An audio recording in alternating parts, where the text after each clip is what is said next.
Sports fans in Paris are celebrating their star-studded 2024 Summer Olympics opening ceremony. At least 30 people, including 15 children, have died following an Israeli airstrike on a school in Gaza.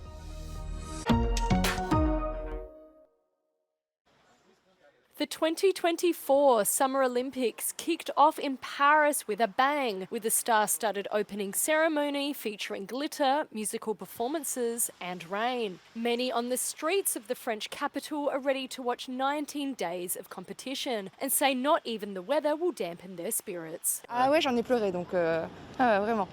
Je sais pas, c'est l'émotion, c'est de voir des gens qui nous marquent, qui nous ont touchés au niveau du sport, ouais, c'est toute l'ambiance avec la pluie qui était sur les gens. Enfin, je sais pas, j'ai trouvé ça très très beau, franchement.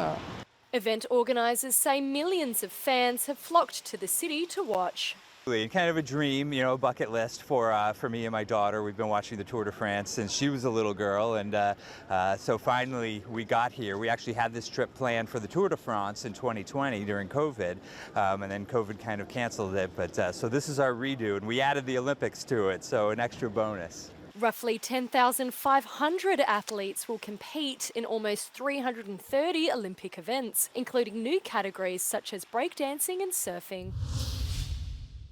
France's major railway network will return to normal on Monday, according to the CEO of transport company SNCF. Jean-Pierre Farandou said teams have repaired a substantial amount of damaged infrastructure. It follows recent attacks on the high-speed railways that threatened to derail French transport ahead of the Olympics. Les résultats d'hier sont quand même probants puisque avec les 200 TGV qui ont été supprimés sur les 750, c'est finalement 150 000 voyageurs sur les 250 000 qui ont pu quand même se déplacer hier. Et grâce aux équipes de SNCF Réseau qui ont été mobilisées très fortement pendant la nuit et malgré les conditions météorologiques qui étaient difficiles pour travailler, ils ont réussi à rétablir quand même pas mal d'éléments du réseau TGV aujourd'hui. According to a company press release, train services will be patchy over the weekend and customers should expect delays of up to 2 hours. French authorities are actively investigating the sabotage, but state no suspects have yet been identified.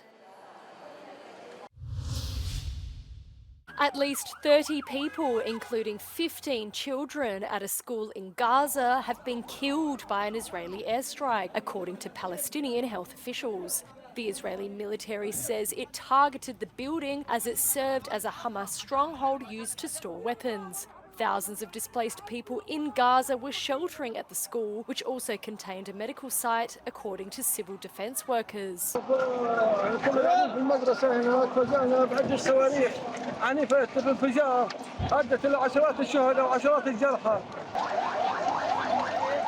هجرة ورابعة وخامسة طالما استمر العدوان طالما استمرت الهجرة من كل يوم لكل يوم على نفس النظام ونفس النهج الله يصلح الحال ويفرجها علينا. Earlier, the IDF ordered the evacuation of a part of a designated humanitarian zone in southern Gaza. This is the second evacuation order issued in a week as Jerusalem targets parts of Mawasi, a crowded camp hosting thousands of displaced Palestinians. Former US President Donald Trump has slammed Vice President Kamala Harris's remarks on the Israel-Hamas war as disrespectful. He was speaking at his Mar-a-Lago estate in Florida, where he held talks with Israel's Prime Minister Benjamin Netanyahu. On Thursday, Netanyahu met Harris at the White House for talks largely focused on the status of Gaza ceasefire negotiations. Harris said it was time to end the war and said she was concerned about the dire humanitarian situation in Gaza. Asked if her remarks might have an impact on ongoing ceasefire talks, Netanyahu said, "I think time will tell."